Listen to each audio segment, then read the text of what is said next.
Selamat pagi, siang, sore, dan malam. Halo semuanya, kembali lagi bersama saya Diori. Dan semoga Bapak, Ibu, dan teman-teman tetap dalam keadaan sehat selalu ya.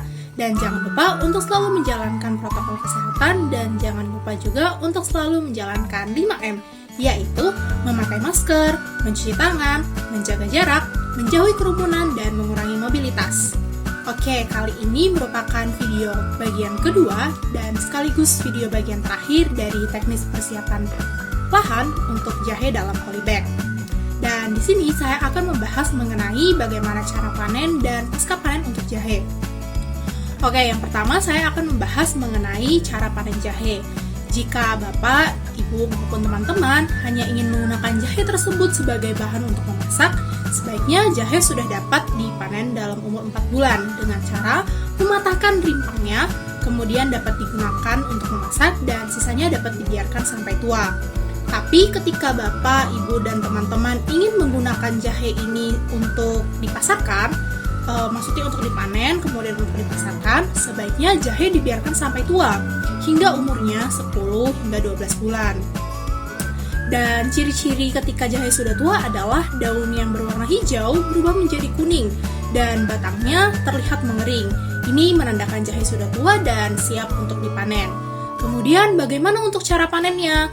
Untuk cara panennya adalah tanaman jahe yang ada di tanah dapat dibongkar dengan menggunakan cangkul ataupun menggunakan garpu, dibongkar secara hati-hati, kemudian jahenya dapat diangkat dan jangan lupa rimpang jahenya tidak boleh terluka.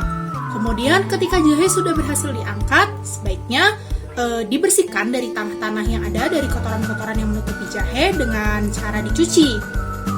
Dicuci hingga bersih, kemudian jahe tersebut harus dikeringkan dan cara mengeringkannya adalah jahe diletakkan pada satu tempat atau mungkin ya pada satu tempat, kemudian jahe tersebut disebar secara merata. Jadi jahenya jangan ditumpuk ke atas karena nanti pengeringannya tidak akan merata. Jadi disebar, kemudian dikeringkan di bawah sinar matahari selama kurang lebih 1 minggu dan jahe ini tidak boleh diletakkan di tempat yang lembab. Oke, kemudian selanjutnya kapan sih periode yang tepat untuk memanen jahe? Nah, periode yang tepat untuk memanen jahe adalah sebelum musim hujan, tepatnya pada bulan Juni hingga bulan Agustus. Kenapa? Karena jahe memang sangat baik ketika dipanen pada musim-musim kemarau. Jika pada musim kemarau pertama, misalnya pada bulan Juni sampai Agustus jahe tidak dapat dipanen, maka jahe sebaiknya dipanen pada musim kemarau tahun berikutnya. Mengapa seperti itu? Karena jika jahe itu dipanen pada saat musim hujan, akan menurunkan kualitasnya, rimpangnya pun tidak akan bagus sehingga tidak akan memberikan nilai jual yang tinggi. Jadi sebaiknya jahe harus dipanen pada saat musim kemarau, yaitu pada bulan Juni hingga bulan Agustus, lembab. Selanjutnya yang kedua, saya akan membahas mengenai pasca panen jahe. Jadi setelah jahe tadi sudah dipanen, kemudian ya masih dalam keadaan yang kotor ya, tentunya harus dilakukan pencucian. Sebenarnya sebelumnya saya juga sudah menjelaskan mengenai pencucian pada jahe, tapi saya akan menjelaskan secara lebih rinci lagi bagaimana terkait pencucian jahe. Ya, jahe dapat dicuci setelah dipanen dengan menggunakan air yang bertekanan tinggi. Tujuannya adalah supaya jahe ini kotorannya cepat dapat lepas dan cepat bersih gitu. Nah, kemudian dapat juga diamati bagaimana air bekas cucian jahe, apakah masih terlihat keruh atau sudah bersih. Kalau masih terlihat keruh, sebaiknya jahe dicuci lagi 1 hingga 2 kali lagi supaya menjadi lebih bersih. Kemudian perlu diperhatikan juga, jangan mencuci jahe terlalu lama, karena nantinya zat-zat aktif yang ada pada jahe itu dapat larut ke dalam air. Kemudian saran saya sebaiknya jahe jangan dicuci menggunakan air sungai. Mengapa? Karena air sungai ini sudah terkontaminasi oleh bakteri, terkontaminasi oleh kotoran, sehingga dapat membuat jahe nantinya juga tercemar. Jadi sebaiknya menggunakan air yang bersih. Kemudian setelah jahe dicuci tadi, jahe dapat diletakkan pada wadah yang berlubang-lubang agar airnya dapat ditiriskan. Kemudian dapat diletakkan pada ember. Selanjutnya untuk tahap pengeringan. Tahap pengeringan ini sebenarnya juga sudah saya sampaikan tadi bahwa dapat dikeringkan selama 1 minggu. Tapi di sini saya akan menjelaskan secara lebih detail bahwa pengeringannya itu dapat dilakukan dengan 2 cara. Yang pertama adalah dengan mengeringkannya secara alami, yaitu menggunakan sinar matahari selama 3-5 hari kalau kadar air pada jahenya itu sudah sekitar 8% saja. Nah, caranya adalah dengan menggelar tikar, kemudian jahenya disebar secara merata dan dibiarkan di bawah sinar matahari. Atau dapat juga menggunakan rangka pengering, rangka yang biasanya itu menggunakan kawat gitu. Kemudian jahenya dapat diletakkan dan disebar secara merata, kemudian dapat dikeringkan di bawah sinar matahari. Dan pada proses pengeringan ini juga jahe sebaiknya bolak-balik setiap 4 jam supaya pengeringannya itu dapat merata. Dan cara yang kedua adalah dengan menggunakan oven.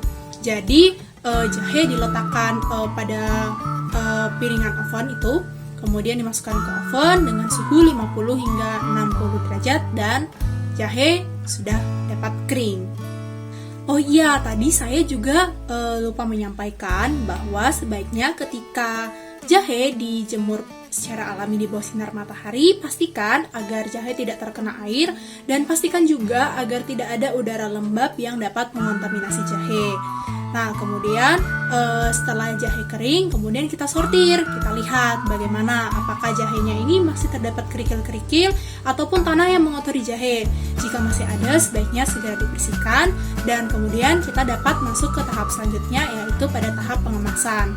Nah, pada tahap pengemasan ini, jahe sebaiknya dikemas atau disimpan pada karung beras ataupun dapat juga disimpan dalam plastik. Namun pastikan, mungkin maksud saya bukan karung beras tapi karung, dan pastikan karung serta plastik tersebut itu kedap udara. Maksudnya adalah karung dan plastik tersebut itu baru, bukan yang bekas pakai, dan kemudian jahenya dapat disimpan di situ.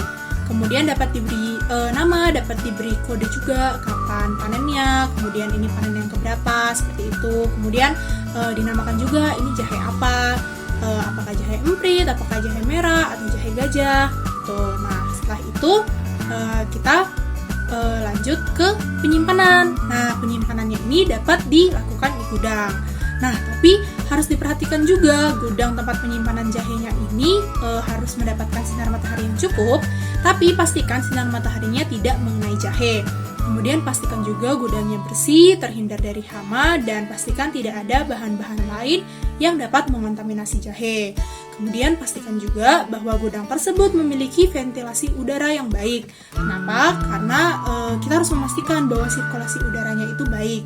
Kemudian pastikan juga bahwa gudang tempat penyimpanan itu tidak bocor, karena kalau misalnya bocor dan mengenai jahe, nantinya jahenya bisa rusak dan dapat busuk.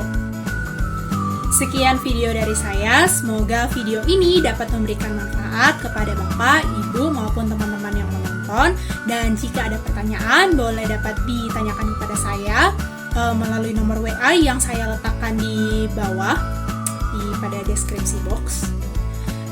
Kemudian pertanyaan yang ditanyakan juga tidak terbatas hanya seputar jahe, tapi Bapak, Ibu, maupun teman-teman dapat menanyakan kepada saya juga terkait dengan budidaya anggrek.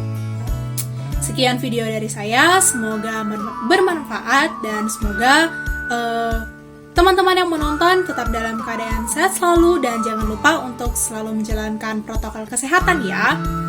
Selamat pagi, siang, sore, dan malam. Tetap semangat semua!